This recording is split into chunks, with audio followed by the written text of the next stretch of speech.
So I might as well go back right to the start of how like your journey started in photography and when you first picked up the camera. That's going to be a long one. That's fine. So it goes all the way back probably to about 2003, 2004. So I was doing a graphic design degree, funnily enough, at college. And back then, as part of the modules, we had to do was photography. Okay. But it was actual proper, no, it wasn't digital back then, but when you think 2003, 2004, you think, oh, digital, but it wasn't. It was actual proper film. Jeez. So I think it was year one, we had to do black and white. Right. And then I think it was year 2 or 3, I can't remember, or in between, we had to do colour. And, oh man, I just didn't like it at all. Yeah. But thinking back, it was more you couldn't see what you were getting a picture of, and the processing. So for anyone who doesn't know about processing film, black and white will take about an hour and a half. And I think colour takes about 2.5 hours to just process one film. So you're in a dark room, like, with a little tin going like this, and then rinsing it, and then, oh no, I was just like, right, I'm going to do this to get to get the tick to say I've done those modules, and then that's it. And that's pretty much what happened. But then I think towards the end of it, that's when digital started getting more momentum. But I kind of forgot about it. And then it was probably, I don't know how many years later, Mum's partner, he was in landscape photography, he had a digital camera. And I kind of started asking more questions about like the whole digital thing, because what I was realising was that actually it took away everything I didn't like about film photography, pretty much. So I was like, oh, kind of interesting. And then I think it was he started doing weddings. Okay. Or he was starting to do weddings, and I kind of like I was like, oh, I'll come along just because I'm nosy. Just carrying his bag and stuff for him, and that then started to get me into that. So what he did was he was like, right, what we'll do is you and me, we'll do wedding photography. Because I did a bit of training, and I went, right, okay, so did weddings. Right. And then went into like portraits and things like that. So it kind of started developing there, but then it kind of got to a stage where it was both of us kind of didn't enjoy it anymore. Right. We did enjoy it, but then we stopped enjoying it. And then I think it was just one day he was like, oh, I'm going to go and do something. And I was like, oh, where are you going? He's like, I'm just going to go out with my camera, because he's still dipped into his landscapes. Yeah. And I was like, oh, where are you going to go? He goes, oh, St. Mornings, there's this like pier that's like a zigzag. Yeah. I was like, okay, that sounds cool. And he showed me a picture. I was like, oh yeah, that's cool, let's go. Yeah. So I had like my camera then, which was like a Canon 6D at the time. I knew nothing about landscape photography. I think I'd done, so obviously weddings, like kind of, models, portraiture, things like that, and also motorsport I did that as well. That was kind of my fun kind of side of it. But I'd never done landscapes. And then he took me to this place, and then I don't know what, something just completely clicked there. I was like, oh my god, this is brilliant. Like, he got his filters out, he showed me his filters, what they all did and everything like that. And then I think that must have been about 7 years ago, maybe. Okay. And since then I've been hooked. Like that was it. We kind of relighted that fire that I was missing from everything else I'd done. And you can now see I'm obsessed with landscape photography. Right. But it's just for fun I do it, really. That's what I've kind of come to realise, is that, you can, yes, make money out of it. But for me, I've kind of been that side and I didn't like it. Yeah. I kind of missed all the good stuff you get from photography, like the mindfulness side of it, like, just being out and about, the exercise, and as you say, when you're these amazing places, it's just hard not to just stop and go, wow, and kind of notice things. Like, I can notice, like, buzzards and eagles from like distance, like, oh, there's a buzzard, and people go, where? Don't have a clue, and I'm just like, oh, up there. Just, I know. It's just because I'm so tuned into what's kind of going on around me. Even I'm driving, I'll be like, oh, well, there's a wee buzzard sitting on a fence post, or like a wee buzzard, I say, like some stuff like that. Or so yeah, it's opened up my eyes to like a completely different world. And all the places I've been, like, I've still got a place I want to go, but all the places I've been, I never even knew they existed. Mm-hmm. Like 7 years ago, I would not know. Like, I couldn't have told you what Outer Hebrides was. Like, we have a clue. I know. And a lot of people still don't, but it's because, you don't have a reason to go there, so why would you go? True. But yes, that's kind of the long the long answer to it, pretty much. It's quite interesting actually that you started out like sort of obviously at college or university, and it's like film photography is always kind of one of those things that, especially like now, that I'd quite like to experiment, like to try it, because I've never done it. Obviously, you've done it. Not maybe the best sort of experience, but I can maybe see why, and especially now when you have kind of that instant like image, like you say on the back of your camera, you can see it. You go, oh, I've messed that up. I need to do that. And I think that's really what frustrated me, because you do like your hour and a half or 2 hours of like, all this in the dark room, and then you're like, oh, for God's sake, it's like overexposed or it's underexposed, or I've got this in it. You wouldn't be able to see that, and that's what frustrated me, I think, more than anything. Yeah. But also, I think what I have to say is, a lot of people I don't like that actually know me will know this. I'm a proper like geek when it comes to seeing getting things right in camera. But I think going back to those times, that kind of taught me that, because you have to get right in camera. It's not a case where you just fire it into Lightroom, you're like, oh, I'll just drag this exposure slider down or anything. You had to do it with like, this lamp, and there's certain things you could manipulate photos with. Okay. But nothing like, you can nowadays. Nothing like that at all. You do a wee bit of dodging and burning. So if you wanted, nowadays you'll put like a gradual filter on, or you put like a wee brush. But what you had to do was literally get a bit of card, like an actual bit of card. Yeah. When you're exposing it, and obviously for it to expose it on the actual paper, you would just literally paint it in. So it's like it's hiding the light from it. So it would like obviously hide it, or you'd put more on it, so you could dodge and burn still, even back in those days.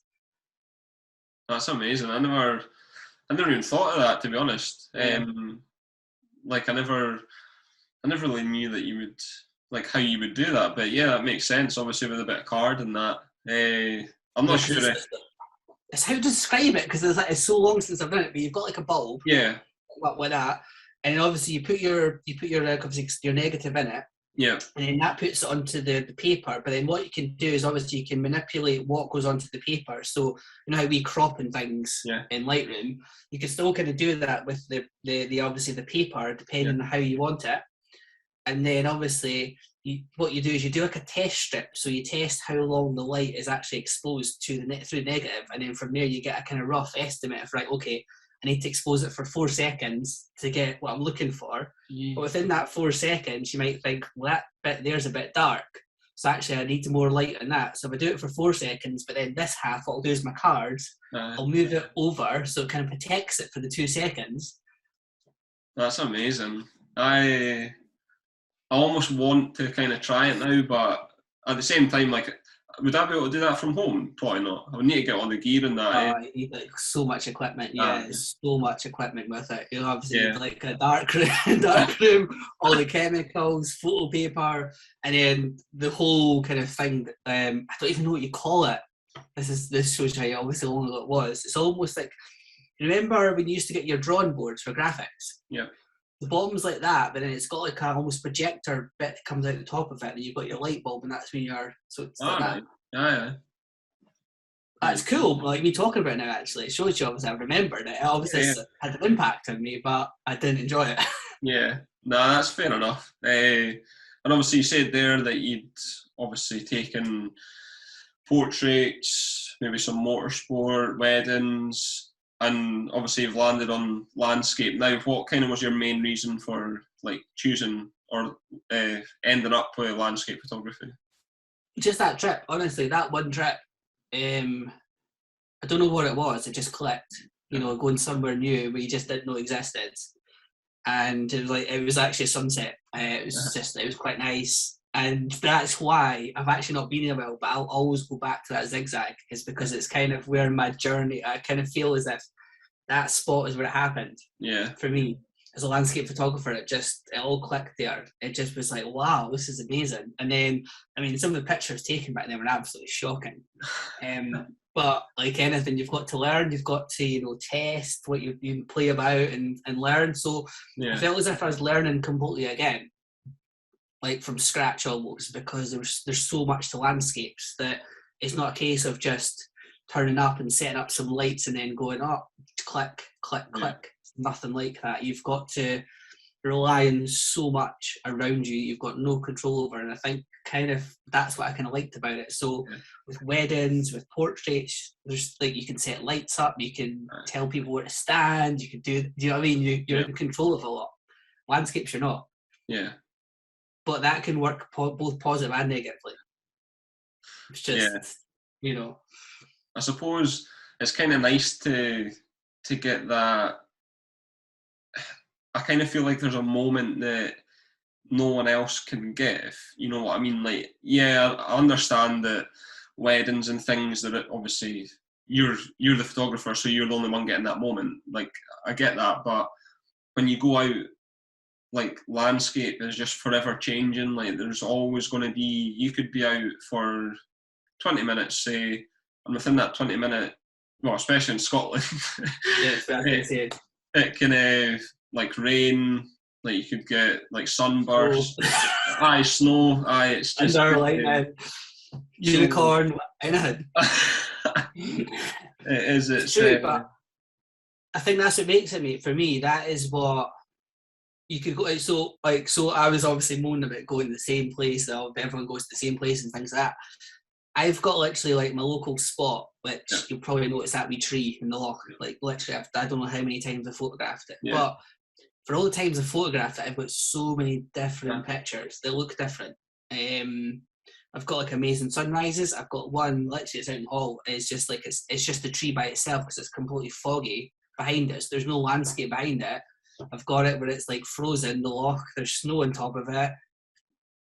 So I always say to people, you know, always have some spots kind of locally that you can go back to time and time again, because it's always going to look different, and that's one of the amazing things. And you don't know what you're going to get. Sometimes you turn up and you're like, right, I'm not going to get anything. You know, you kind of walk away, kind of like head low. But then 2 more times you go back and you've got this fiery sky, loch's clear, you've got mirror, like, oh my god, and you know you forget about those other 2 times. Yeah. No, I think that's one of the main things. Landscapes, it's a numbers games. I kind of said before. The more you do it, the more you're going to get. It's just because you actually expect to get less than you do. Like that's the mindset I go out with, and probably a lot of landscape guys will tell you the same. Is you go out expecting not to get anything, and it's going to be that way more than likely. But it's those times where you get those amazing conditions where you're just like dancing about in front of your, like with your camera. That's what you remember.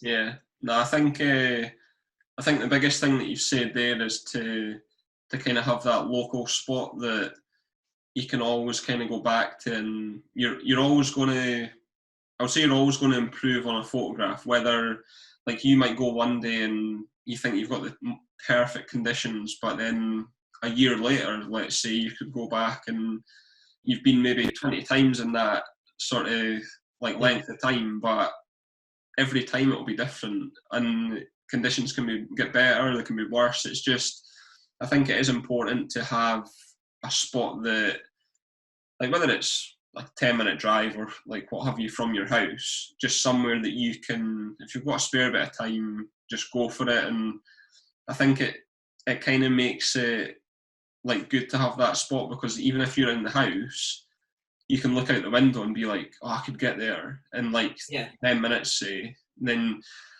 like, there's still a chance it could change and you might not get.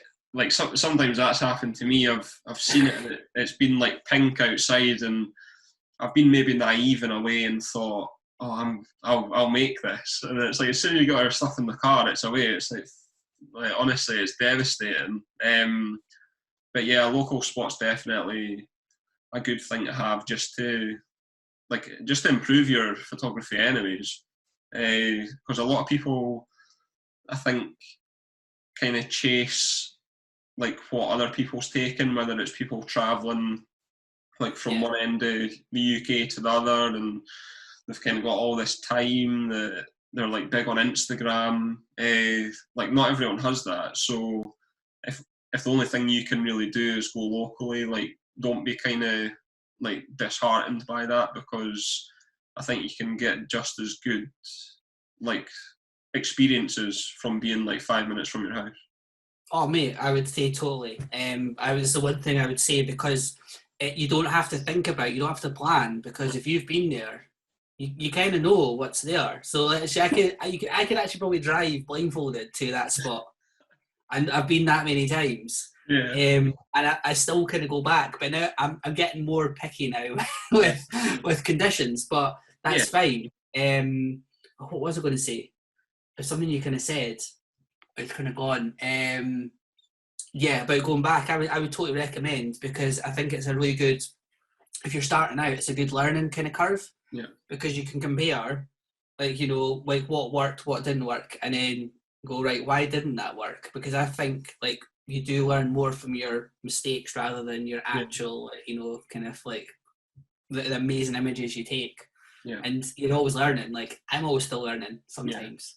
In conditions, you don't know. Like, I've had fog in the loch, different bits. I've had logs just appear. So there's this ongoing joke that I had this log in the back of my car that I would bring out and just put in the loch, like, you know, to get the photo. But it wasn't. It was just a case that it would, like, be on the shore and that would be it. Yeah. You just don't know. But yeah, I would say local is great, because, as you say, if you're kind of like, I've got a spare hour tonight, I'm going to go out and I've just got that there. And especially, like, you know, like just now, so it's like, what, 25 to 9. So if I'm kind of sitting here and look out the window and go, oh, it's looking a bit orange, right? Like, grab my stuff and I'm away. Yeah. You've got more chance then. It's like you say, it's just kind of nice to have that place that you can, like, go and, like, you just better your photography, because like, even if you get new gear, like a new lens, like, you're opening yourself up to, like, a different kind of composition in that area. Like, I've been itching, and it's almost like the first thing that you should maybe get when you obviously start landscape is a wide angle, just because I think it opens up. Do you not have one, that? No, I don't have wide angle. Oh, do you not? No. Nah. I there you go. There you go. Maybe I'm wrong then. So, I'll tell you a story. So I've got, like, a new iPhone 12 mini. I got it when it first came out. Yeah. And it's got a wide angle lens on it. All right. And because I've not got a wide angle lens, and now I've got it on my phone, I'm kind of like, I want a wide angle lens, because with this wee phone, I can get the shots that I can get on my camera because it's got the wide angle. Yeah. So no, I'm gonna put that out there right away. That's what everyone thinks of. And that's one of the key things that everyone, when they start in landscapes, thinks, oh, you've got to go wide. Mm-hmm. No, sometimes the shot's actually like 70 mil, 200 mils, and that's what a lot of people don't see. They just kind of look at the big vista and think, right, okay, that's landscape photography, when actually you've got this little bit of the landscape in the distance. It's actually just spot on. Yeah, and that's the shot. Yeah. So no, I'm going to debunk that straight away. Nah, it's fair enough. It's maybe just because, like, I've obviously been doing it for a while now, and it's kind of the next sort of step is getting, like, a lens that can not only kind of open up sort of different, what's the right word here, like, different kind of paths for me. Like, I understand that, like, I've wanted, like, a zoom lens as well, and it's kind of it's always the same. Like, you want what you've not got, and but I just think that, like, the more I've been kind of seeing other people's stuff, and, like, I just think the wide angle more than a zoom lens would probably fit what I'm kind of trying to do. I don't know, is there anything that there's probably loads of things that you've not got that you want, but what would you say is going to be your next bit of gear, do you know? A wide angle lens. Because of my phone, honestly. Because even, like, so last night I was down the bridges. Yeah. And I put up my stories, like, there's one shot, and that's my wide angle from my phone. And I was like, oh God, I wish I had this in my camera, but I couldn't get it. Yeah. So that's where that's kind of opened my eyes to that, although I'm saying don't get a wide angle. But I think it's taught me to see different shots. And everyone's different, to be honest. You know, everyone is different. There's no kind of, like, that's what I always say, like, I think a lot of people think that there's certain rules you've got to follow, or there's set things you don't. Like, my kit I'm looking at now, I've got my XT2 Fuji, Got 2 lenses. I've got 3 filters, and that's it. That's all I have on my phone. That's my kit, because if I'm on a trek, I don't want loads of kit. I want it as light as possible. Yeah. So, look, I think I was saying at the start, I had a Canon 6D. It's like way back. That had my 70-200 lens, which I think by itself was like 2-3 kilos. That's literally all my kit. If that. So that's one reason I switched to the wee Fujis, is because it's so small. Yeah. It's portable, and honestly, there's just like, see, when I got it, it's like an old school camera again. I don't know, it's just something that makes me feel I'm like, that's a wee cute thing. And it's really funny when there's like, if you're anywhere, because people don't really, pay attention to you because you've got this wee camera. If I had like a big camera with a big lens, people were like, oh, look at him. Yeah. No one really bats an eyelid if I pull out my wee Fuji and then put it on a tripod, which is quite funny actually when you put it on a tripod. It's like wee camera on a tripod, but I love it. I absolutely love it. Like, I think it's about 4 years I've been Fuji now. Right. I wouldn't go back. No. Mirrorless is so the way forward. But again, as you say, it's what everyone, exactly. It's their own circumstances. So you could have someone who's shooting, for billboards and things, who's obviously going to have like a Hasselblad or something, because they need the quality for the image. But for me, I just love a wee Fuji and just putting in a wee bag and off I go. Exactly. It's like I've been completely fine with my 24-70 and or 28-70 actually. Kidding myself on here. And also the Nifty 50. That's all I've got, and I've hardly even used it, and like all of my stuff that's on my page is pretty much just like the kit lens basic.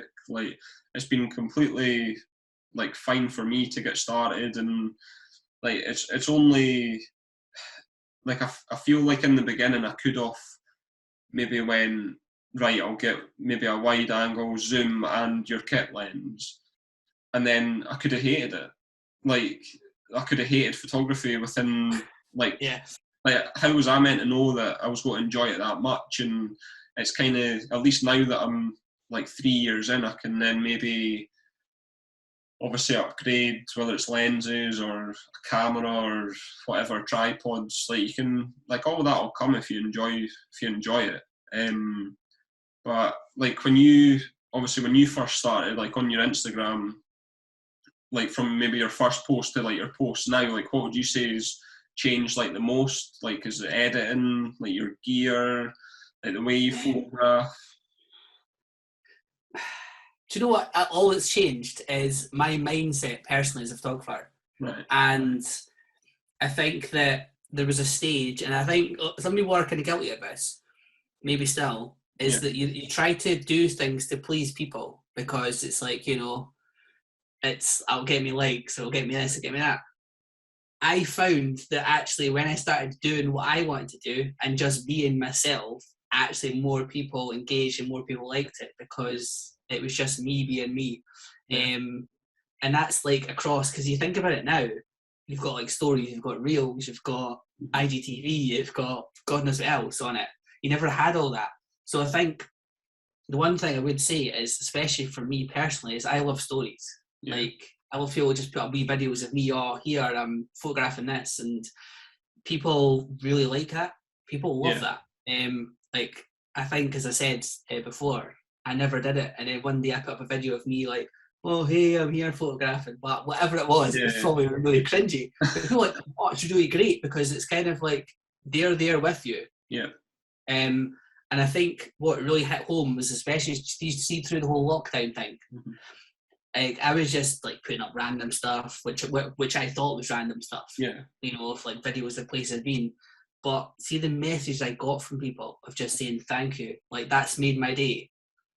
And like, just, I've watched your reel or watched your story so many times today because that place looks beautiful and it's helped me out. I was literally almost in tears. Like, it was so emotional. Here's me just like, I'll put this video up of like, whatever.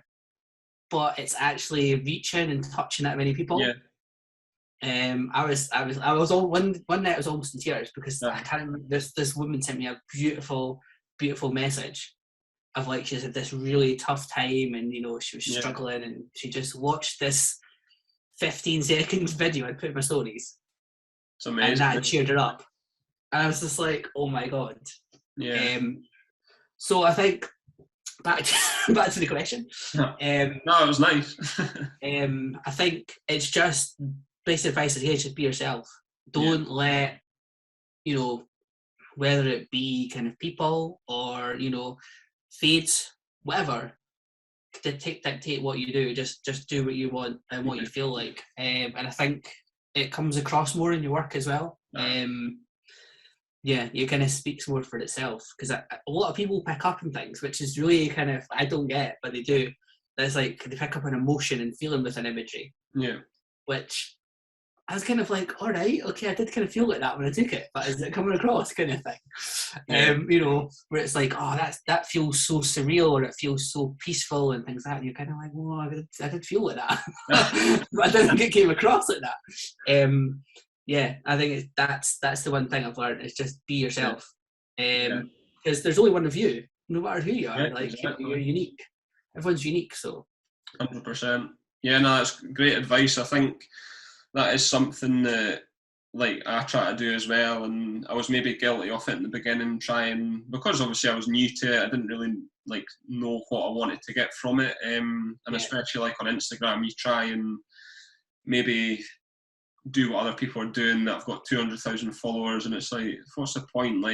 You might as well just completely be yourself, and whether you get 50 followers or 1,000, or it doesn't really matter. It's kind of, as long as you're happy with what you're doing and putting out, I think that's the most important thing. And it's kind of, obviously getting messages like that are just, will make your day as well as making someone else's day. So I don't know, I was a bit emotional after that, but no, I think all the people that follow me are amazing. I think I say it sometimes in some videos I put up and stuff like that, the support and the love I get from the people I follow.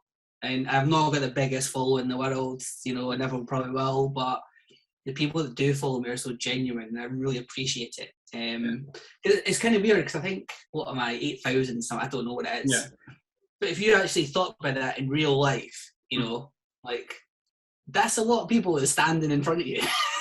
100%. I know it's not the biggest following, I'm not anywhere near some other people.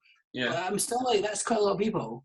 So I'm kind of thankful for that. And I don't know why people want to just follow me doing what I do. It's just some little guy, likes photography, talks rubbish. People seem to like it. People follow it. So it is what it is. But just that, I think that genuine thing, I think it comes across as well.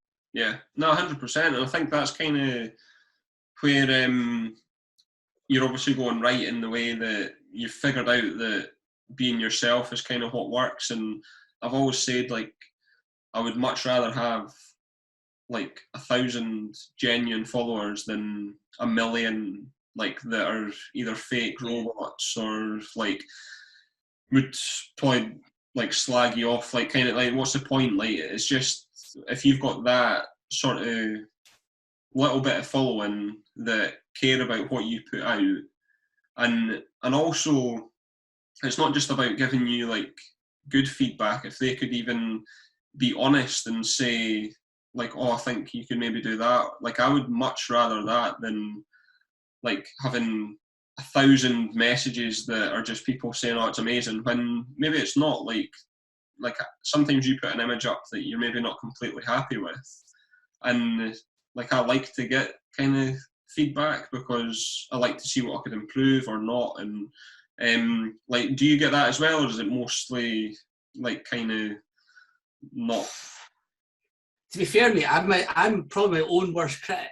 Yeah. If that makes sense. I think that I've kind of got to a stage where I'm kind of happy with what I put out, if that makes sense. The one bit of advice I would say in what you put out is, I say I've got to be, I'm never 100% happy with anything I put out, never. I could put out what you think is the best image in the world, I'd still not be, there'd be something wrong with it. But that's just me, I'm a perfectionist. I'm never going to get that 100%. So that's what I'm saying. I'm probably my own worst critic more than anyone else would Yeah. have to be. Followers or 1,000, or it doesn't really matter. It's kind of, as long as you're happy with what you're doing and putting out. I think that's like the most important thing, and it's kind of, obviously getting messages like that are just, will make your day as well as making someone else's day. So I don't know. I was a bit emotional after that, but no, I think I mean, like, all the people that follow me are amazing. I think I say it sometimes in some videos I put up and stuff like that. Like, the support and the love I get from the people I follow, and I've not got the biggest following in the world. You know, I never probably will, but the people that do follow me are so genuine, and I really appreciate it. It's kind of weird because I think, what am I, 8,000 something? I don't know what it is. yeah, But if you actually thought about that in real life, you know, like, that's a lot of people that's standing in front of you. 100%. I know it's not the biggest following. I'm not, you know, I'm not anywhere That's, near some other people. yeah, But I'm still like, that's quite a lot of people. Yeah. So I'm kind of thankful for that. And I don't know why people want to just follow me doing what I do. It's just some little guy, you know, no, likes photography, talks rubbish. People seem to like it. People follow it. So yeah, it is what it is. But yeah, just that, I think that genuine thing, I think it comes across as well. Yeah, no, 100%. And I think that's kind of where you're obviously going right, in the way that you've figured out that being yourself is kind of what works. And I've always said, like, I would much rather have like 1,000 genuine followers than 1,000,000 like that are either fake robots or like would probably like slag you off. Like, kind of like, what's the point? Like, it's just, if you've got that sort of little bit of following that care about what you put out, and also it's not just about giving you like good feedback. If they could even be honest and say, like, oh, I think you could maybe do that, like, I would much rather that than like having 1,000 messages that are just people saying, oh, it's amazing, when maybe it's not. Like sometimes you put an image up that you're maybe not completely happy with, and like, I like to get kind of feedback because I like to see what I could improve or not. And like, do you get that as well, or is it mostly like kind of not? To be fair, mate, I'm probably my own worst critic. Yeah. If that makes sense. I think that I've kind of got to a stage where I'm kind of happy with what I put out, if that makes sense. I mean, the one bit of advice I would say in like what you put out is, I say I've got to be, I'm never 100% happy with anything I put out, never. Like, I could put out what you think is the best image in the world, I'd still not be, there'd be something wrong with it. But that's just me. I'm a perfectionist. I'm never going to get that 100%. So that's what I'm saying. I'm probably my own worst critic more than anyone else would have to be. I'm kind of happy with what I put out. If I put something on Instagram, it's kind of, you know, I'm happy with it. And the really interesting thing is that things that I don't think are as good as other things, Instagram people don't agree with. It's not the other way around. Yeah. I'll go, oh, this image is amazing, you know, of like, you know, like all this sweat and like, you know, the effort I put into it, and you're like, oh, I didn't get many likes. And then you'll put something on that I've just literally driven 5 minutes along to my lock to get, and it goes like boom, and you're like, oh well.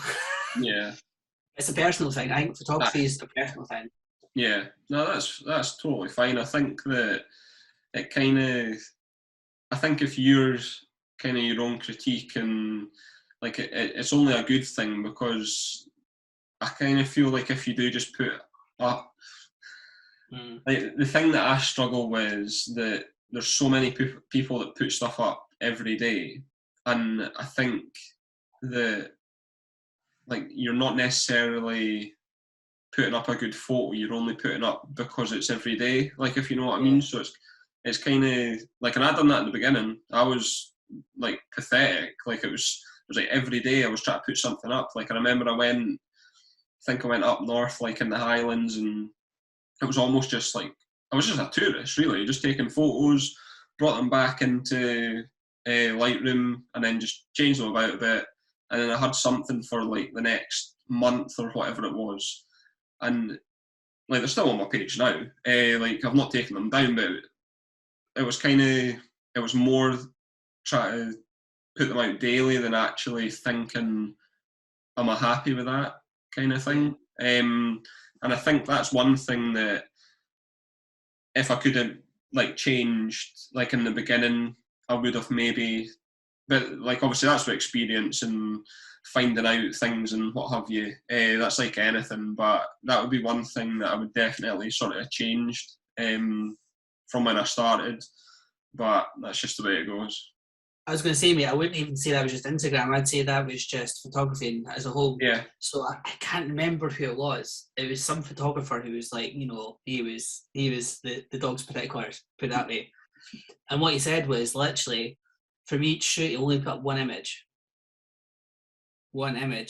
And he was like, well, what's the point of me putting up all these images? Yeah. Because actually, if I'm not happy with it, what it's saying to anyone who views my website or anything is actually, it's diluting me down as a good photographer, because it's not like this wow image, it's this one, like that's what he said. So even if you're starting out, if you've got 5 amazing images on a website, you look like an amazing photographer, you've got these 5 images that are like, wow. But if you put in 15 images and 10 of them are kind of so-so, yeah, you go from that really good photographer to so-so. Yeah. And with Instagram, I think that's what your kind of stories and stuff are for, like especially stories, like amazing. Like you can just put up like, oh, I'm here, and it's a picture. You just take your phone out and you take a snap, and after 24 hours it's gone. Yeah. I think that's what's really cool about stories. Mm-hmm. Is you don't potentially have to put something up that's like kind of like picture perfect. Yeah. That's what I use that for pretty much. Is those kind of things. Maybe photos I'm not kind of happy with, or they're not like 100%, but if they go on my grids now, it's like I'm happy with it. Yeah. No, that's I would say that like it is the best way, because especially like Instagram, like your highlights and stuff, it's kind of nice to almost see like a raw side to people, and kind of just that's what it is in front of the camera. Like you say, you speaking when you're out and about, like just being yourself basically, and kind of showing what is in front of you. Because let's be honest, what you see in front of you, like, and then you take it on your camera, like it's completely different.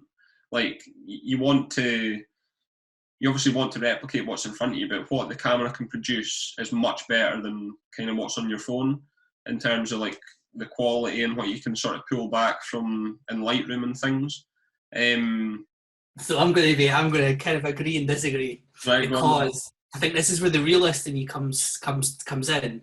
Yeah. So I will actually photograph what's in front of me, but it's how you photograph it to an extent. So, I mean, I think I've got one of my filters is a big stopper. Mm-hmm. It's literally probably not been used in 2 years. Right. It's I mean, like, see, when I started landscape photography, it's long exposure. This is amazing, because it's like something you don't, this is just amazing. It's like magic. Yeah. I think as you kind of grow, or if I've grown, I've kind of gone, it's just not real, or it's not. I don't know. There's something that's just not real about it. Yeah. But that's just me as a person, and that's where I kind of like what I photograph. And a lot of people will think my images are photoshopped to death, but they're not. Yeah. It's just, it goes back to what I was saying about film days. It's just boost of contrast, bit of saturation, bit of this, bit of that. I'm very kind of one for, you have to get the conditions, you have to do as much in camera as possible to get those shots. Yeah. No, that's I get your point. You can still fool people. I know. You can still fool people with, long exposures or slightly long. So I don't know, what would you class as long exposure? Because this is where I have this debate with people, because, long exposure, I think anything like a second and above. Yeah. But even like, say, 20th of a second with a wave moving, that's going to have a bit of movement. So actually, you're kind of getting something that eye can't capture, if that makes sense. Yeah. Nah, I get what you mean. I've never actually thought about it, to be honest. It's kind of difficult to disagree with what you're saying, because the way you've put it is correct. Like you can't see that with your eyes, so technically, like, it is like an exposure of some sort, because it's not what you could see. So yeah, I can't. I'm But not at the really. same time, you'll learn I'm a total walking contradiction. Literally, I'll say one thing and then go do something else. You're like, did you not just say? But the thing is, everyone's different. Everyone's photography, I see it as like a form of art. You know, that there isn't a right or wrong answer. It's what you think as an individual. And I think, you know, a lot of people will be like, oh no, that's wrong because, you go, well, I don't see it like that. So it's not wrong. You know, there's no, like, I think a lot of people talk about rules of thirds and all of these kind of things that you have to do. Yeah, maybe it will make a picture look different, but there's going to be these scenarios where actually if you break all those rules, actually the picture looks better. Yeah. No, I think that's something that, like, I would say, especially in the beginning when you're starting out, I do think it's important to kind of maybe, like, not follow them, but have an idea of them anyways. And because when you go out, like, I kind of feel as like a graphic designer, like it's like almost in my brain, like how things look like, right, if you know what I mean. So I probably knew that anyways. But I think for someone that doesn't have any design background, I think it's important to kind of like, rule of thirds or like leading lines, just something that you can focus on. And then after that, you can then actually, that's rubbish. Like, I don't want to follow that. I'd rather do something different.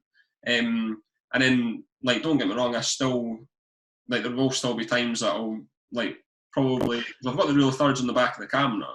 Yeah. So you kind of have them anyways. But I would say more so now it's kind of, I don't know if it's just in your head, like it's subconsciously. So I think what I was going to say. So subconsciously, right? Like 80%, I'd say 80% of the time, right? If you follow rules of thirds, right, your image is going to look better. You know, but it's that 20% when it might not. But you kind of find you'll subconsciously just do it. You won't actually think about it. You'll just go, all right, if I put that over there on that line and put that there, that'll work, and it does. But you're not going, that's rules of thirds. Or wait, I need to leave a line. Oh, where's a line? I need to find the line. You know, you kind of just look what's in front of you and you go, oh, that's like a nice wall into that like C bit there. And if I put that there, and you know, it's just, it just becomes, you don't think about having to do it. But I would say to anyone, you know, kind of learn what they are. And then, but don't let it kind of like, oh my God, I've got to get this in like this line here, or I've got to get that there, or whatever. It's there as a guide. But some of the best folks are actually like not follow any rules. I know. It's like, I remember ages ago I watched, I keep getting this wrong, I think it's like Master of Photography it's called. It's on Sky, I can't mind. Can't remember, Sky Arts maybe, or something like that. Right. But I remember watching that, and even just watching that, it was kind of, there was your professional photographers that would come on and they'd critique or they'd help with their edits kind of thing, and like these are like massive like photographers, and it's kind of, I think it was Steve McCurry or something, the guy that shot the Afghan girl.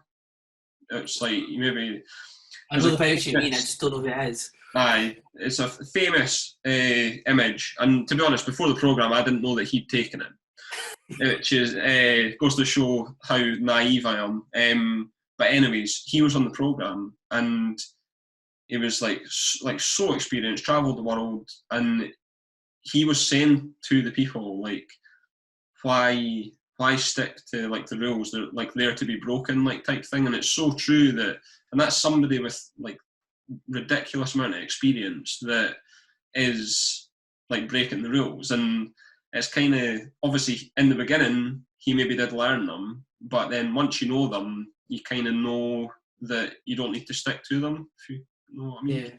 I think the graphics point, what you said, that's a really good analogy for anyone who like obviously is thinking about or kind of confused about it. Is imagine if you've got all these bits you've got to put in a bit of paper. It's kind of like, you know, photography. You've got all these aspects, and it's like how you arrange them to make the best looking picture. it's the same with graphics. Like you go, right, I need that text there, I need that picture there, Yeah. or I need, you're arranging it in some kind of form. Yeah. It's the same way, but it's not a case where, oh God, I've got to have something down that third of the picture, and then that's got to be there, and you just go, right, actually, I want that kind of there, I want that there, and that's the joy with, like, obviously digital cameras. You can kind of look at it, take a snap, and you go, that doesn't work, and then you can analyze what doesn't work on it, and then you change it.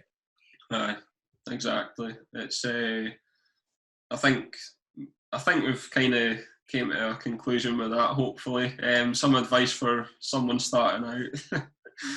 Look, mate, I could waffle on for hours. Honestly, like, it's something I'm so passionate about.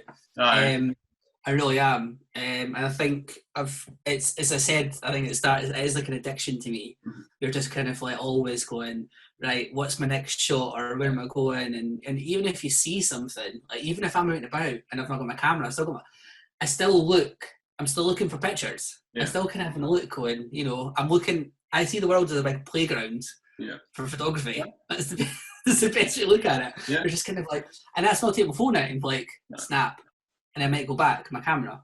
Yeah, exactly. One of the things that I did notice from your Instagram was within your highlights, you've got like Instagram fails, which I thought like it kind of stood out because I don't really see many people like admitting to failure type thing. So like, why would you say that's like there, and why do you think it's important to kind of have like something like that?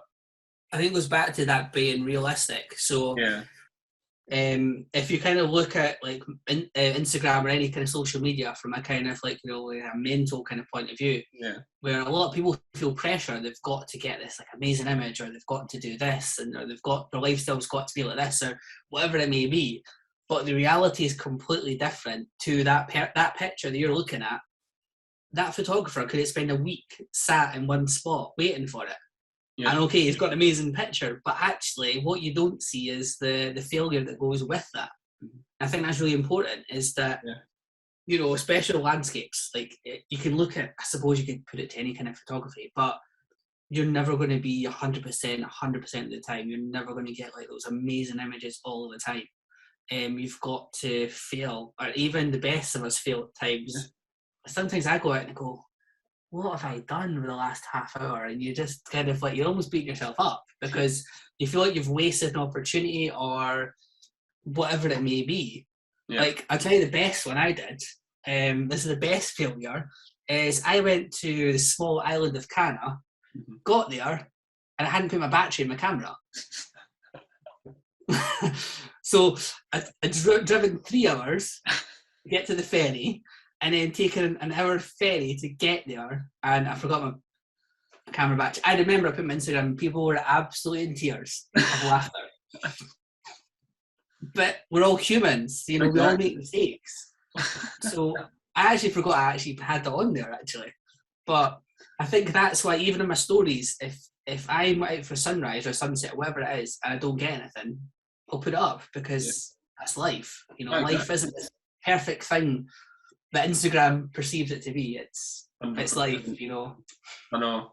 It's I just thought it was quite refreshing, because even I don't have anything like that. I just don't necessarily put things up that are maybe a failure, so to speak. And I think the more people that could do that, maybe it would be a better thing, because it's like you say, there's too many people out there, whether it's not even photography, whether it's just seeing influencers or what have you. It's like, oh, that's what they look like, I want that, and it's it's just not realistic. So it's very, I would say it's pretty refreshing to see that on, especially someone like yourself, Paige, that does have a following, and kind of the quality images that you put up. It's nice to see that side as well. There's some funny stories I put up. I've obviously not had a failure in a while, but sometimes it'll just be be really positive. I'll go somewhere, I'm like, oh yeah, it was an amazing sunrise, blah blah blah, right? And all of a sudden it'll just be black screen of didn't happen. Or stuff like that, or it'll just be walking away with face like that. But you just got to accept it. You know what I mean? That is part of the game, as I call it. Yeah. And it's part of, you've just got to accept that. I mean, even in life, like, I'm going to get philosophical now. Even in life, you know, things happen that you don't expect, or, you know, anything like that. And it's how you deal with it. And, you know, life isn't perfect. Nothing's perfect. So you've got to just adapt and go with it. I mean, like, life's for living at the end of the day. So, I mean, the way you look at it, if you're going somewhere and you don't get a great shot, well, you're like, well, great, you've not got a shot, you know, wow. But actually, you can go back to that location. You know exactly where to go, what you want the next time. Yeah. That's a positive thing. Yeah, I think you're right. It's kind of, it's the whole kind of, like, you could go to sport or anything like that, and all these people that make mistakes, and it's like in front of millions of people. Like, you could talk about the Euros or like basketball or anything like that. That these people that are in front of millions that have these failures. Yeah, maybe not on like a daily basis, but even if it's just once in their short time of a career, that, like, sometimes that can define their career, which I just think is crazy. But then they still pick themselves up, they still go for it, and it's kind of, it's the same with, like, when you think of people like that are young, maybe young, old, whatever, it doesn't matter, kind of, and you look at yourself and think, right, if I just take like one photograph and it's rubbish, well, why does it matter for me to like make a little Instagram reel, or have, like, just kind of embrace the fact that you've maybe made a mistake, or you've like had a failure. It's kind of, I just think that there's, like you say, life's too short to get hung up on like trying to be perfect all the time.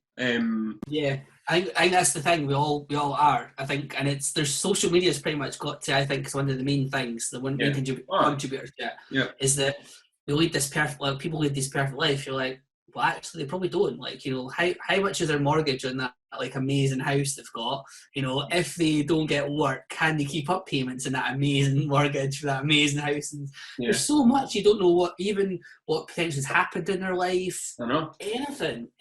So no, like, I'm one for it. I'm quite a positive person, to be honest. A lot of people say that it's kind of like sickening how positive I am, but what's the reality of, like, you know, just not being positive? It's like a case of just going about going, oh, didn't get an image. And there's even trips I've been on, I've like gone away for a week and I've come back with 2 images or something, which you think, oh god, 2 images, but 2 images, and I've experienced this amazing place, and, you know, I've travelled, but I can go back.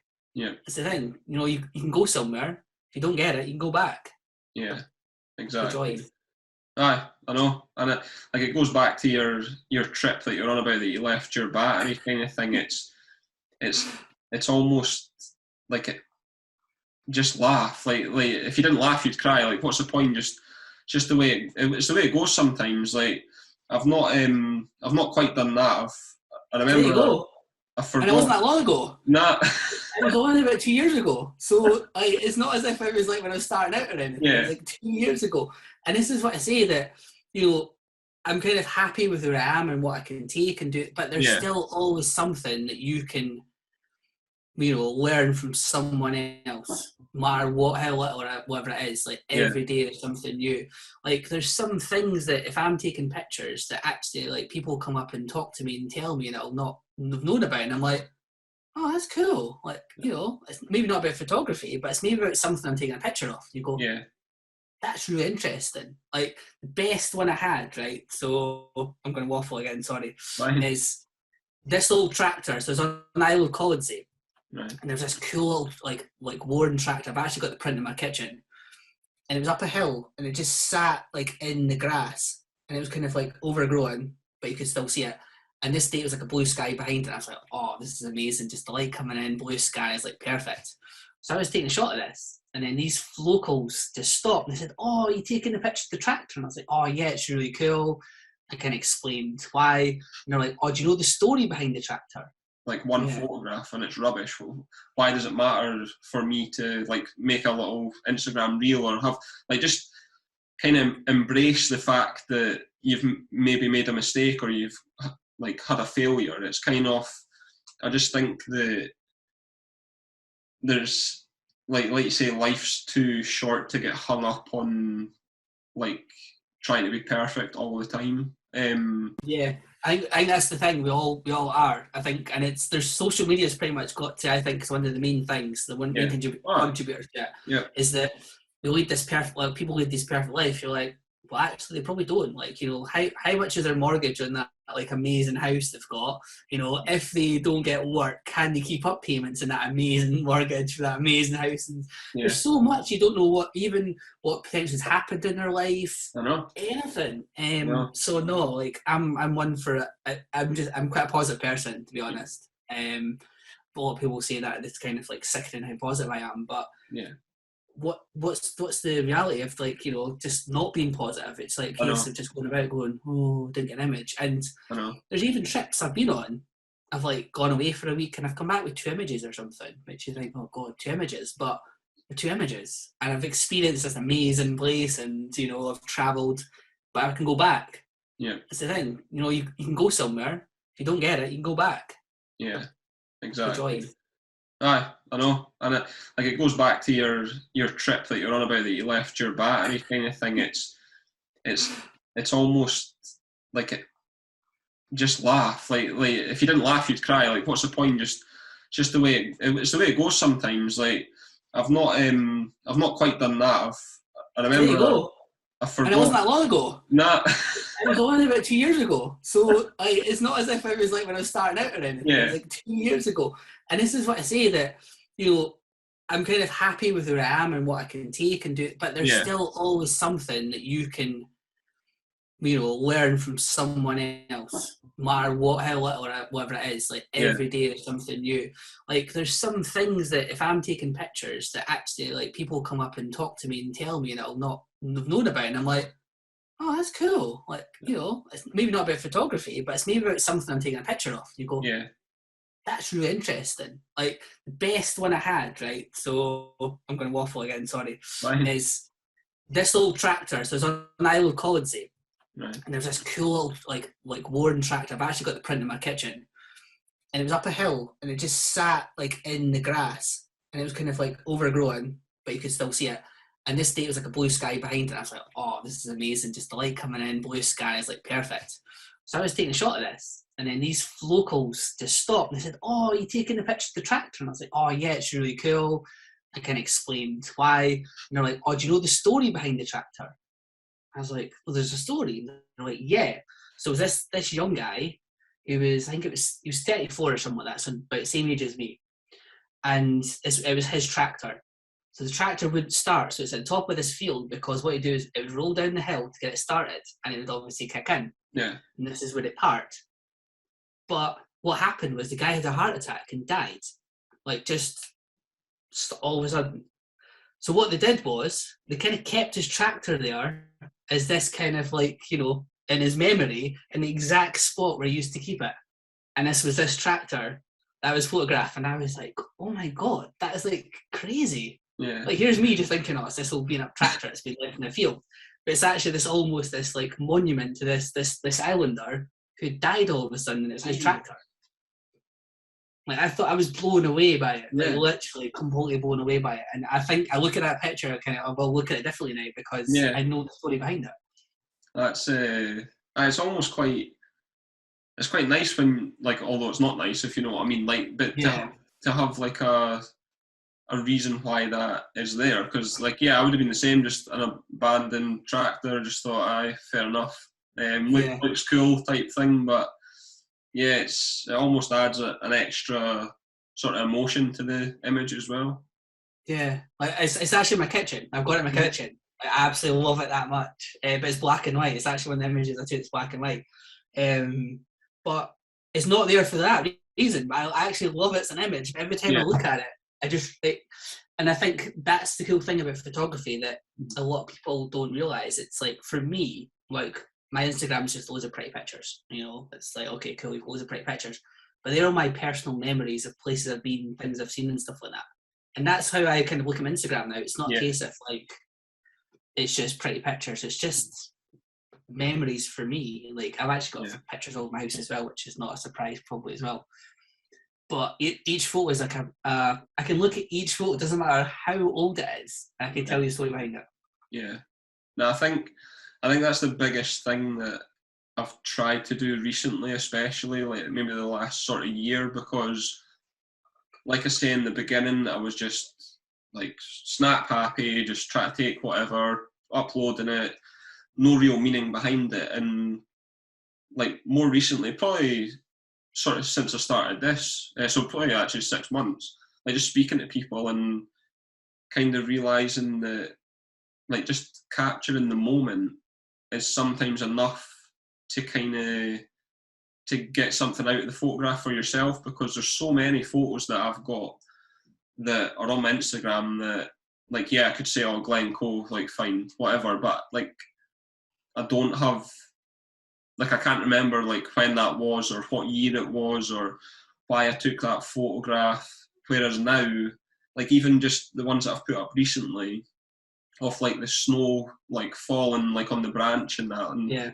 it's kind of like I just remember like being like in the moment, and it was kind of, because I don't normally photograph that close. I'm always trying to find like bigger, like not vistas, because that's like ridiculous. I'll never find that in the forest, but like bigger scenes. And it's kind of, I just seen the light hitting this sort of branch, and I was just on my own, just totally chilled, like nothing. I wasn't rushing about, and then it was just kind of like the perfect kind of opportunity to photograph something that I wanted to get. Like I wanted to get the kind of like dreamy look, like not kind of like perfect, if you know what I mean. And I think that's another thing that I think a lot of people try to do is like get the perfect shot, and oh, I won't upload it because it's not. Like I've seen so many people actually like sometimes put up a picture that isn't properly focused, and I quite like that, even though like some people would hate that. You might hate that, like I don't know, but I quite like almost, it's like almost like a haze to it, and it's kind, I wouldn't say it's like a painting, but there's just something to like images instead of it being like the clarity ramped up or like whatever. Yeah. So it's, yeah, it was just, I think capturing the moments is something that I've tried to do more recently instead of just clicking away type thing. So that's how I can approach it, and that's how I would advise anyone, especially from a landscape point of view, right? Yeah. Is that we're so kind of, you know, like, oh, click, click, click, whatever, like that. See if you just literally, I don't even sometimes take my camera out. Yeah. I'm just like walking about, and I just absorb everything in. And it's not just like how it looks, it's how it feels, and you know how it sounds, and everything. And as you like, that kind of goes back to what I was saying about, like, you know, how sometimes the landscape's not the wide, it's that zoomed in. Like you've seen that and like going, yeah, that's the shot. Yeah. And that's what I mean. If you're running about trying to go, oh God, I need to get a picture, like, you know, whoa, and just like snap happy, you're never going to see that. You've just got to like almost chill out and just kind of absorb yourself in the landscape, and then something will come to you. Yeah. And just you'll notice it. I think that's the same in life. I think we're too busy kind of going, oh, so busy, I've got to this, I've got to that. Just slow and just calm. And there's some places I'll go and I'll know, right, I know what the picture is, but I know it's not the time to take it. Yeah. But it's stored up here to go back and take it. And it's interesting what you're saying about art. Like, so I wouldn't take a picture like we were saying about the out of focus, but I'd appreciate it because, you know, that's what someone's seen, and there's a reason why they've seen that. Like, that wouldn't be me that takes it, but for them, I can look at it and go, that's quite cool, it's kind of different. But I kind of always wanted to be able to paint and wanted to be able to draw, but I couldn't. I'm rubbish. Absolutely rubbish, honestly. And I think that's kind of what's led me down to photography, because it's my way of seeing things and being able to paint things. Because I'll sit and go, right, it's like 12 o'clock, I'm never going to get a shot here. So what I want is I want the light coming in from this side, I want this and I want that. And I'll figure out when that is, I need to take that shot, and I'll go back and do it.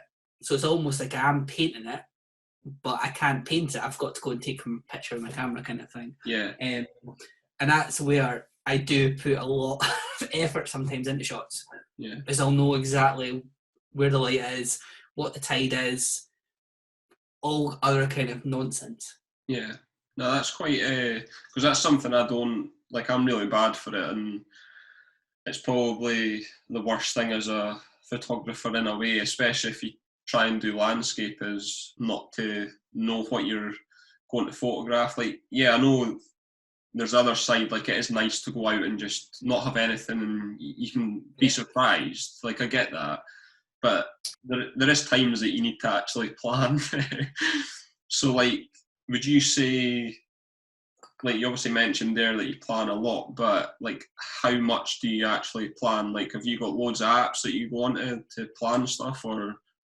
So what I use, so normally what will happen is I'll know where I want to go for various reasons. So, well, let's pretend I've seen a picture of something. I'm like, oh, that looks cool, and I want to go there. I'll find out one where it is. So Google Maps is brilliant for that, or Google Images, because you kind of can figure out where it is. And then you kind of like go, right, where is it? And you kind of get a view. And this is where like technology is great, where you can kind of drop a pin on Google Maps and put the wee man in, and you can spin around and have a look. And also, obviously, there's images as well. So you're kind of like, right, you kind of have a look at, right, where is it? What's the kind of positions?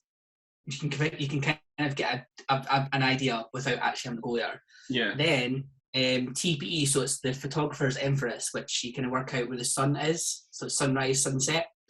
So then you can obviously look at that. And then I think it's like one of the only apps. I think it's 2 apps that I paid for, and that's one of them. You can drop a pin anywhere, and it'll tell you where the sun rises, sunsets at any time of the year, at what time, everything. It's brilliant. So I'll use that. So I'm like, right, I need the light coming from that way. So I need to go at this time and at that date.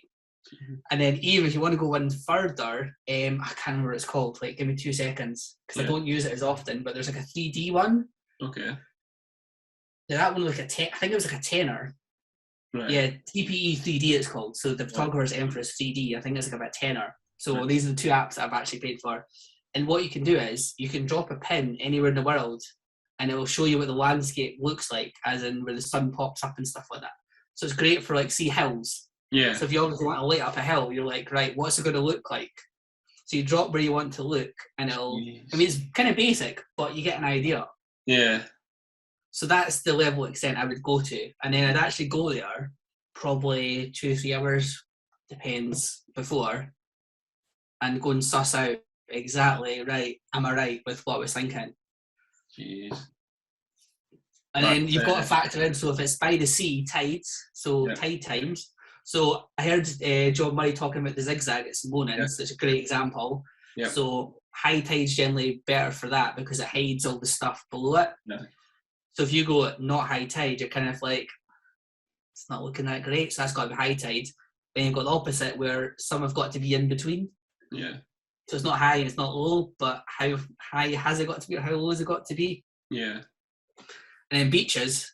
So you always, like, my thing with beaches is that it's always the tide's got to be going out because it cleans the sand, so you get that pristine looking sand with no footprints in it. So again, is the tide coming in? How much of the beach is covered when the tide's high? How much of it do you see when it's low? That's just some of them. Quite a lot. Yeah. But then sometimes I'll just get up and go somewhere and go, oh, I fancy going there. And then this amazing sky will up in front of me, and I just pop my camera down and go, click. It's I don't know what's like better. I suppose maybe like planning everything is maybe more satisfying, knowing that you've kind of planned right from the start to your final image. But I almost feel like you almost feel lucky, like, to be in a spot that, like, it's just happened in front of you, like, and you've literally set up the camera and you've, like, it's almost like it was meant to be, whereas the other side is like you've obviously like properly looked into that. So yeah, I'm probably the worst at planning. Like, I know every time I've been out with Karen, for instance, he's always checking like to make sure there's reflections or like there's no wind, sorry, for reflection. Yeah, reflections. And things like that. Whereas I'm just so chilled, I'll just go out and what happens, which, yeah, it's maybe not the best because I do sometimes have wasted trips, but at the same time, like I can kind of, I'll maybe be like, oh, I can take that next time if I come back. But then the next time I still don't look up. I was going to say, that's what I was going to say. So if you go and you're like, right, I've not got something, you always like, I always evaluate, I'm a reflective kind of guy when it comes to stuff. And again, it's not always mistakes. It's always like, right, what could I have done better? It's that reflection. You go, actually, if I go back there and it's this, is actually going to be better. But actually, you've still got a nice shot of what that time, but you're like, actually, I could improve it, or it'd be different. I'm trying to think of a really good example. There's somewhere. The best one I'm just thinking of is the Battersea Gate shot I showed you. So my vision of that shot is completely different to what I actually got. All right. But what I actually got maybe is more original. Okay. And actually, I couldn't believe how well that got received by people, that image.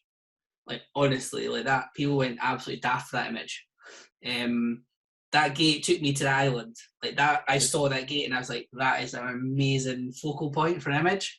And I was like, right, what I want it to do is I want it kind of I think it was sunrise. And it was going to come up kind of behind where the gate is. Yep. Not kind of straight on, but it was kind of, I think it was to the left or right, I can't remember. And you'd be a nice colour, white sand in the gate. Mm-hmm. It was foggy pretty much and misty for about 5 days.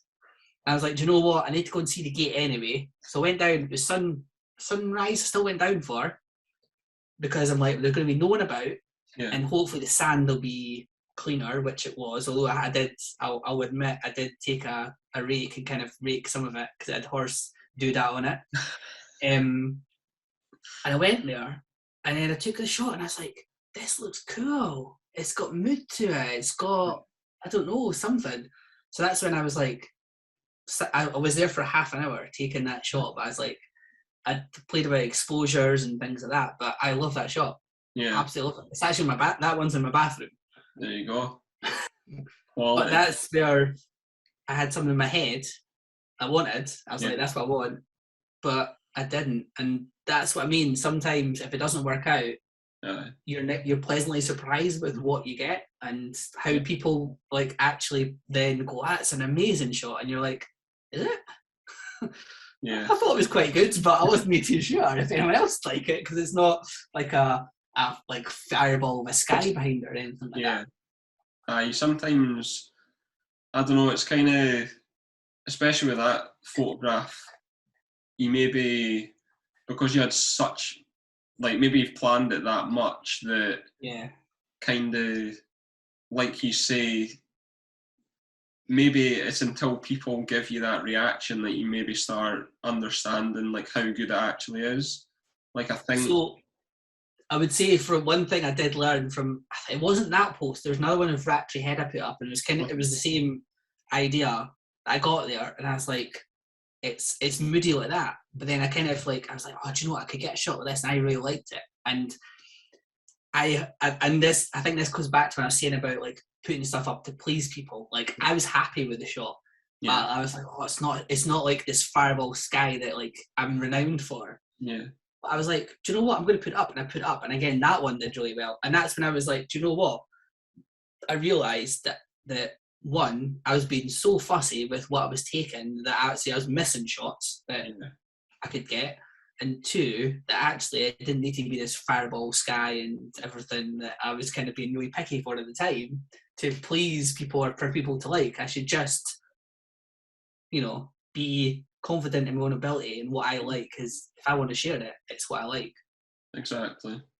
I think I've put that pretty well, I'd say. I think it's kind of, I always think if people will like it, they'll like it. Like, I just think that there's so many times that you can get hung up on worrying about what other people are going to say or think or whether they're going to like it. But on the other hand, there's so many people that will like it, comment. Like, there's always two sides. Like, I think a lot of the times I've put images up that I'm a bit like, oh, I don't know, like, I'm not sure. Like, I like it, but then it's like, well, other people. But then you put it up and then you kind of get a different audience. And I think that's something that a lot of people should remember, that everyone's opinion is different on everything. So you're going to get different people liking different things. That's just the way it is. I think that's what I love about photography, right? So you could put something up and you could say to people, right, one, do you like it or not? Simple, like 50-50, yes, no. Mm-hmm. If you like it, what do you like about it? Or if you don't, what don't you like about it? And you get so many different answers. I think it was a while back, Nigel Danson, the YouTuber. Yeah. He did, like, it was like a poll. He put up, like, I think it was his Instagram stories. He put up, like, say, 5 images. Mm-hmm. And he said, right, tell me one word that you associate with this image. And it was fascinating, like, all the different things he got for all these images. And it was like, I think it was like 5, I can't remember how many. It was like, say, 5 images. Yeah. And all he did was, put a word, what you think this image is in a word. And it was amazing the replies he got for all different photos. So I was like, that's pretty cool. Yeah, and I think that's it. It is important to know that someone that big, like, he is getting so many different people, like, seeing his stuff, and everyone is different and have their different takes on photographs. And it's like the photograph that you were on about ages ago, it was an Instagram story or what have you, but the woman messaged you, and like, that's like, she's picked up on that. And sometimes that's it. It's just, all it takes is one person to either have maybe like is drawn to your image, but then if on the other hand there's someone might see it and think, oh, it's rubbish, and yeah, don't get me wrong, lost it. Like, he's lost it. What's he playing at? Like, I think it's tough because I don't know if, let's say, we had 1 million followers, there maybe would be that person that would probably say something really negative. Whereas I think because of the following, obviously I'm not as high as you, but because we're not maybe that big, that if someone doesn't like it, they're maybe not going to say anything, or they'll just scroll past and not like it. They won't bother. Yeah. So yeah, I think it's important for like, no matter what following you have, just to post what you like, pretty much. Yeah, I think that's, it's you as an artist, and I always go back to this. Yeah. I've probably said it I don't know how many times in this, but it's you as an artist. It's your Instagram. It's your website. It's your whatever it is. It's up to you, like, what you want to share, like, how you want to share it and how you feel about it and things like that. I think that you're never going to please 100% people. That's, never in anything. But I just think it's easier in social media for people to not like things or be keyboard warriors to say stuff rather than to your face. But hey, I'm at the stage now where I'm kind of happy with what I do and what I put out, and not everyone's gonna like it. Like, I totally, you're entitled to your opinion. That's totally cool. Yeah. But I'm happy with it. Other people might like it. Other people might not like it. It is what it is. It's life. Exactly. I think that's quite a good spot to finish on.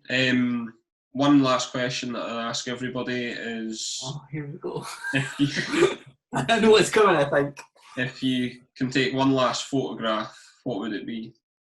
So is it one last actual photograph, or like one spot that I can go to take photographs? So just going to clarify before that. Just one last photograph. Cameras explode the next again day. That's one more photo to put on your wall. I'm getting a bit of JLS coming in my head here. It only get one shot. I'm gonna have to contact them and see if I can put that in. Honestly, I don't know why, but just when you said one shot, that just came like into my head. That's just killed that for me. I'm gonna have to stop asking that question now. Sorry, mate. One shot. I would have to be. See, this is where I'm kind of like, I've been so many cool places. I know I've got so many cool places still to go, but it's really hard trying to find like just one. Yeah. But I think it would have to be, for me, Lake Bay and Isle of Egg, because like, Google it, as soon as you see it, you will be like, yes. It's there or Vesterhorn, Iceland, is one of the two, Right. because both of them have like very similar things. It's pretty much big peaks that come from nothing. Okay.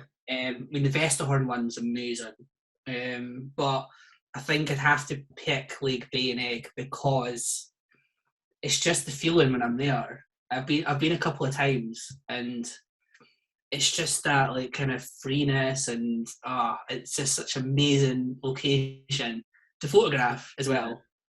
But it's the feeling when I'm there. It's just that kind of, you've got the sea washed in and out, and it doesn't matter if it's raining, if it's windy, if it's sunny, whatever it is. It's such a special place, and I think it's one place that photos don't really do it justice. Right. But you'll see photos of it and they look amazing. Yeah. But see, when you go there and you're stood there looking at that like silhouette of rum in the distance, it doesn't really do it justice of how big it is compared to the sea.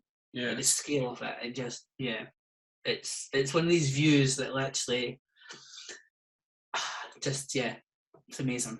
Yeah. I've actually took my pal wanted to go there. Oh God, it must be 2 years ago now. Obviously before all this nonsense of COVID and lockdown and everything like that. And we got taxi up, which is a treat itself. You've got Charlie the taxi driver. He's an absolute hoot. It's like, he looks like Santa Claus, honestly. Such a character. If you've seen any of the Colin Pryor documentaries on BBC, he's actually on it because he's that much of a character. He had to take his picture. Like, so Colin Pryor, obviously, landscape photographer. It's like, this guy's a legend. I need to take his portrait. He's actually got a portrait of him.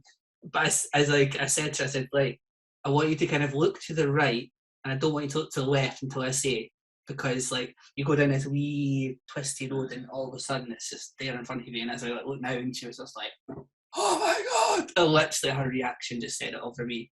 But yeah, that's a long-winded answer, but like how amazing. And I know some of my Instagram pals, it's one of their favourite places as well. It's not just me that kind of says that, but yeah, Google it as soon as you've finished chatting to me, and you'll see what I mean.